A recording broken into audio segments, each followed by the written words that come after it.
One of my favorite life experiences is getting bent over at the box office trying to pay for concert tickets.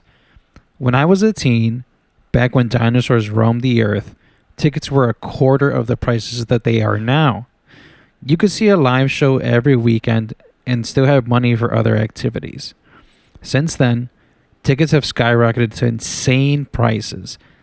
And I love having to sell my firstborn child just to be able to afford to go to these events. Like, it's ridiculous. Like, Lollapalooza just concluded, and some of my friends spent over $1,000 to go this year, bro.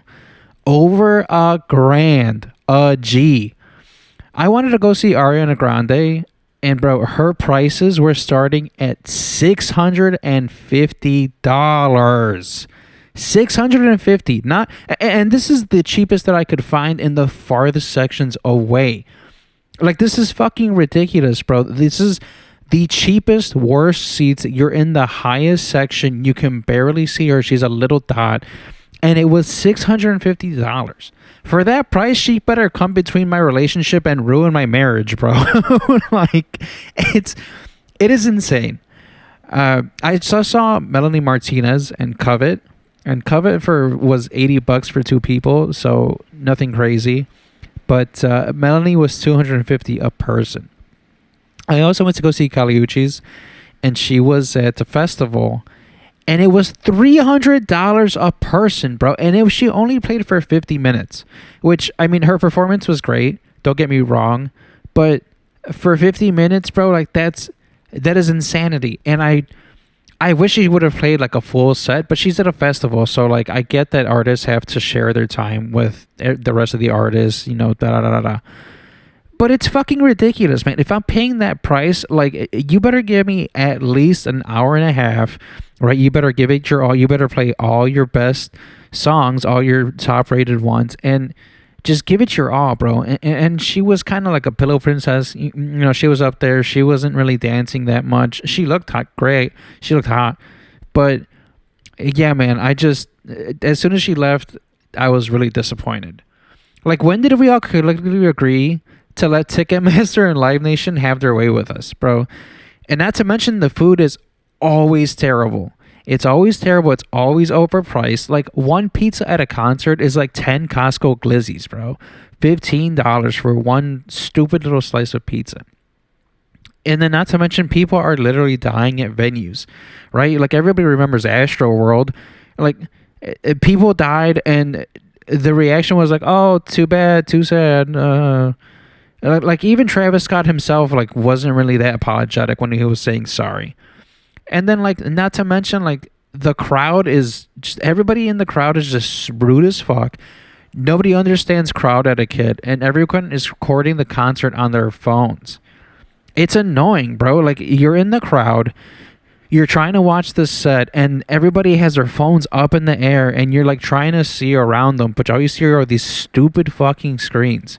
Like, nobody's gonna watch your phone getting blown out by the bass, dude. Like, you're not gonna watch a worse version of the concert.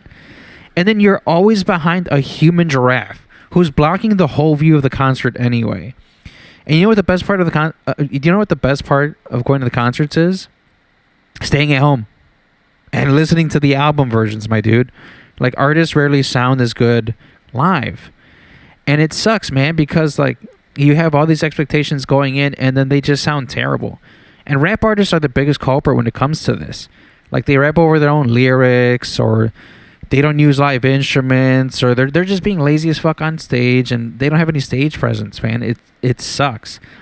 And it's annoying to watch them just, like, phone it in when you know for a fact that you paid an arm and a leg to get to these freaking festivals, or just seeing them in concert, and they're putting in the bare minimum, bro. It's like they're spitting in your face. You'd literally have more fun getting blasted with your friends and trying to rap over a beat, bro. Like, acting fools and making up terrible freestyles. It's just, I feel bad for young people today, like, getting into live music, because this is such a travesty. Like, I remember in my teens and early 20s, like, I'd go to concert, like, on a whim, just an impulsive, like, oh, let's go see, you know, this artist that I like. Or even for artists that I didn't know, it's like, oh, let me discover new music this way, right? And then you could get blasted.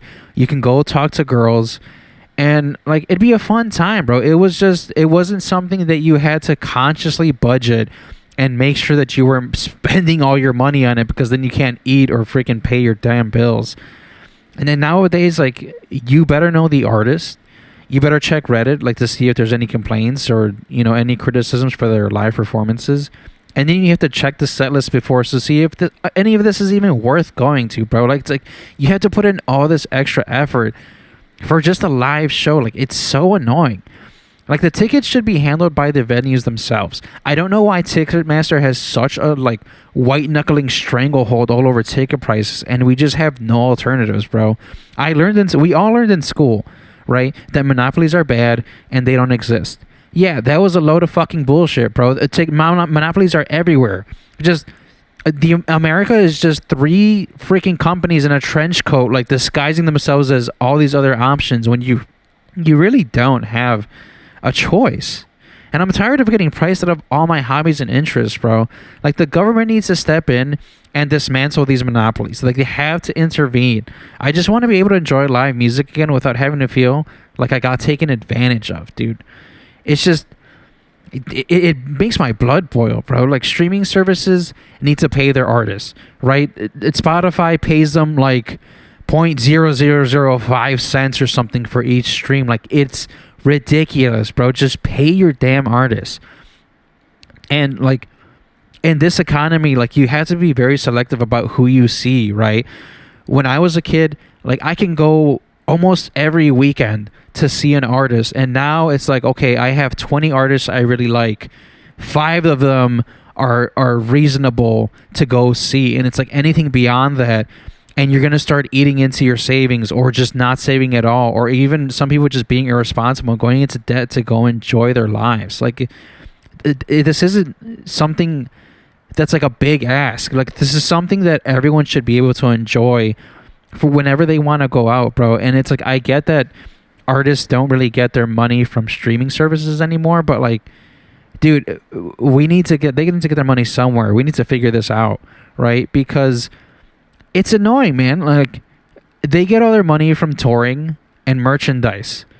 So now, because they're not getting album prices, it's like, yeah, that's nice. You can listen to whatever you want, but you still have to pay somehow, right? And that's live music. Now it's touring, and it's just pricing everyone out. And what are we gonna do about it, bro? Like, we're just sitting here and just letting it happen. Like, this is ridiculous. I just wish that there was like an alternative, or you didn't have to rely on like finding an indie artist in order to have an affordable experience. Like, I just wish that every artist was like this, bro. Like, when I was a kid, spending $100 on a concert was like the biggest name artist, right? And festivals were maybe like 100 to 300, bro. $1,000 to go to a festival for 4 days, dude. That is exhausting. 4 days is exhausting. It is. You're just standing on your feet all day because you want to get your money's worth, right? And you feel the pressure to stay there to really get your money to stretch. And it's not worth it. It's not worth it anymore. Just live music is just, it's whack. And like, this is really a rich person's activity. Like, you see people at Coachella, and then you see like the VIP package or whatever, and it's like this lawn chair and like awning combination that you could get from Walmart for like $100, and they're charging you thousands and thousands of dollars to be away from the crowd and like have some indoor experience. It's like, if you're gonna charge a premium to have the indoors and bring it to an outdoor festival, it's like, you've lost the plot. The whole point of being at a festival is like, you're outside and you're trucking it through the elements to watch the people that you like in a stacked lineup, right? And now that they're selling you these comforts, it's like they take away the comforts and sell it right back to you. They make problems out of nothing and sell you the solutions. And I'm sick of everything doing this, bro. It is so annoying. But I just feel sorry for the next generations, right? Who like have all their favorite artists. It's like, they could be seeing everybody that they want to see in a year, right? They can be discovering new music live. But now it's like you have to be selective about it. And nothing's really being done about it. I just wish that, my hobbies and interests weren't so expensive, because now it's like, with video games too, it's like I have to pick between all of my interests and, spend months doing nothing but saving in order to have a few days out of the year to go and enjoy like my hobbies, dude. It's preposterous. But I mean, what are you gonna do? It riles me up, you know what I mean? Like it really really frustrates me when I just want to have a good time, and it's just not financially responsible or financially reasonable to go out and just enjoy life, right? So yeah, I don't know how we're gonna fix this, but it needs to be changed, right? We need to have elected officials that represent the common everyday man and not these rich fucks, right? So yeah, have a good one.